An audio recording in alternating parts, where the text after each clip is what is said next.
Jenny Evelyn Hussey lahir pada tanggal 8 Februari 1874 di Henniker, New Hampshire, Amerika Serikat. Sejak usia 8 tahun, ia telah menulis puisi dan mulai dipublikasikan pada saat ia berusia 13 tahun. Pada usia 16 tahun, ia mulai menulis cerita untuk anak, artikel, dan desain rajutan di majalah. Dan pada tahun 1898, dalam usia 24 tahun, ia menerbitkan himne pertamanya. Dan sepanjang hidupnya, ia menulis sekitar 150 himne. Fakta ini mungkin agak mengejutkan bagi orang yang tahu bahwa ia adalah generasi keempat dari sebuah keluarga Quakers, yaitu sebuah denominasi Kristen Protestan yang meyakini bahwa Allah hadir dalam diri setiap orang. Quakers tidak memiliki jabatan-jabatan gerejawi seperti pendeta atau penatua, dan juga tidak menjalankan ritual ibadah seperti denominasi-denominasi lain pada umumnya. Sehingga timbul pertanyaan, jika ia tidak pernah menyanyi dalam ibadah, mengapa ia menciptakan begitu banyak himne? Sebenarnya Quakers tidak benar-benar melarang orang menyanyi dalam pertemuan-pertemuan mereka. Namun nyanyian-nyanyian itu tidak disusun dalam tata liturgi yang baku seperti denominasi lainnya. Mereka menyanyi secara spontan, yang biasa disebut menyanyi dalam roh. Salah satu himne ciptaan Jenny yang menjadi himne yang sangat populer dan diterjemahkan ke dalam berbagai bahasa, yaitu himne berjudul King of My Life, yang diterjemahkan oleh Ferdinand Suliman ke dalam bahasa Indonesia dengan judul Yesus Engkaulah Rajaku, dan terdapat dalam buku Nyanyikanlah Kidung Baru nomor 90 yang diterbitkan oleh BPMS GKI. Nyanyian ini memiliki struktur dan gaya khas nyanyian gospel abad ke-19. Di antaranya, yang pertama adalah adanya refrain yang menarik dan mudah diingat. Di sini Jenny menggunakan teknik yang disebut anafora, yaitu mengulang satu atau lebih kata dalam frasa-frasa yang berurutan. Dalam bahasa aslinya, 3 baris pertama refrain himne ini berbunyi demikian. Lest I forget Gethsemane, lest I forget thine agony, lest I forget thy love for me. Kata-kata lest I forget atau jangan sampai aku lupa yang diulang sebanyak 3 kali membuat refrain ini jadi sangat melekat dalam ingatan kita. Dalam terjemahan bahasa Indonesia, efek ini dicoba untuk ditiru, namun hanya 2 baris saja yang dapat diulang, yaitu kan ku kenang Getsemani, kan ku kenang sesah keji. Ciri khas kedua adalah adanya hook atau baris pendek yang diulang-ulang yang memuat inti atau esensi tema nyanyian tersebut. Dalam nyanyian ini, hook itu adalah frasa lead me to Calvary atau pimpin aku ke Kalvari yang ada di setiap akhir refrain dan juga di akhir bait pertama dan ketiga.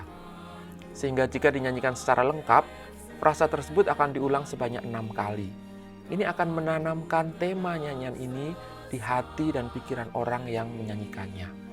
Frasa ini juga sekaligus menjadi judul lagu ini dalam beberapa buku yang lain. Sayangnya dalam terjemahan bahasa Indonesia oleh Ferdinand Suliman, hook ini hilang dan terjemahan kata Calvary yaitu Golgota hanya muncul sekali saja di akhir bait pertama. Ciri khas yang lain adalah penggunaan bahasa yang langsung dan menggugah dan menggunakan sudut pandang orang pertama tunggal yaitu aku, bukan kami atau kita. Penggunaan gaya bahasa ini mengajak orang yang menyanyikannya untuk hadir langsung dalam peristiwa yang dinyanyikan. Namun demikian, tujuannya bukan untuk mengulang kembali peristiwa tersebut sesuai urutannya secara kronologis, melainkan untuk mengenang dan menghidupkan kembali, melakukan anamnesis, supaya jangan aku lupa atau lest I forget. Dalam bait pertama, nyanyian ini mengajak kita untuk meletakkan mahkota di kepala Yesus, yang adalah Raja hidup kita, sambil mengenang mahkota duri, lambang penderitaannya di Kalvari. King of my life, I crown thee now, thine shall the glory be. Lest I forget thy thorn-crowned brow, lead me to Calvary. Bait kedua mengisahkan mengenai kubur tempat ia dibaringkan pada hari antara kematian dan kebangkitannya. Show me the tomb where thou wast laid, tenderly mourned and wept. Angels in robes of light arrayed guarded thee whilst thou slept. Dalam bait ketiga, kita bersama-sama dengan Maria menyaksikan kubur yang telah kosong. Let me like Mary through the gloom. Come with a gift to thee. Show to me now the empty tomb. Lead me to Calvary. Dan terakhir dalam bait keempat, kita berpindah ke masa kini, merenungkan salib kita masing-masing yang harus kita pikul setiap hari. May I be willing, Lord, to bear daily my cross for thee.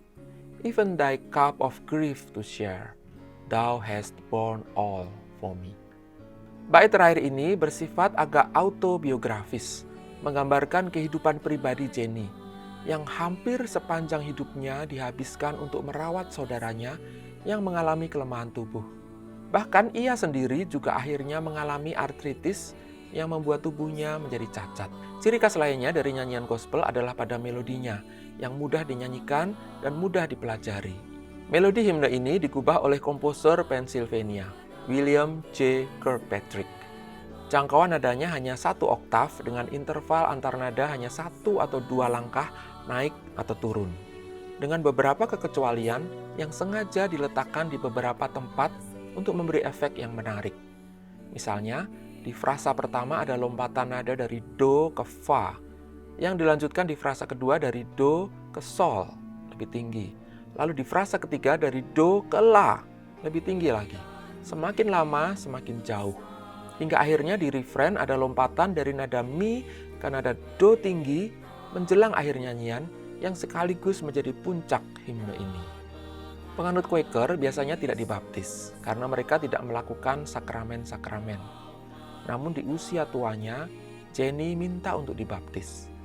Ia berkata bahwa hampir sepanjang hidupnya ia tersembunyi dari pandangan umum. Namun sebelum ia mati, ia ingin semua orang tahu bahwa ia mengasihi Yesus. Hampir seumur hidupnya, Jenny hidup dalam anonimitas, tidak dikenal, tanpa penghargaan, menderita dalam diam. Namun ia menganggap itu sebagai salib yang harus dipikulnya.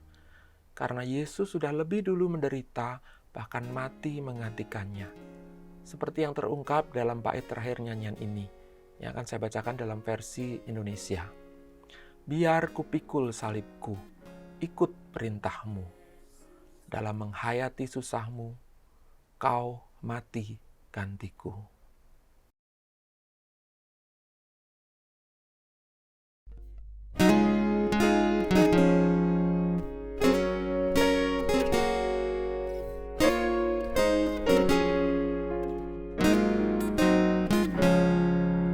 Yesus, Engkaulah Rajaku, junjungan mulia,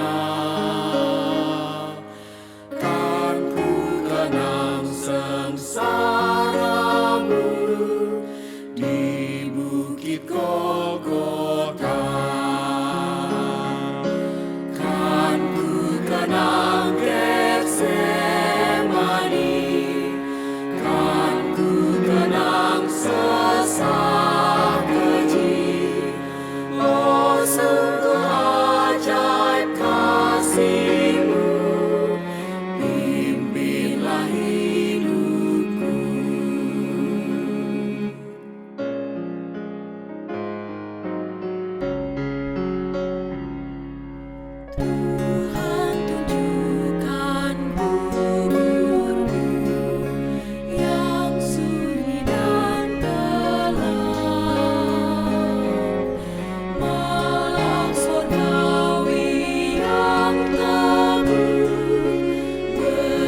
Sahabat, mari dukung pelayanan dan pekabaran Injil melalui YKB dengan membagikan link acara ini kepada sebanyak mungkin orang.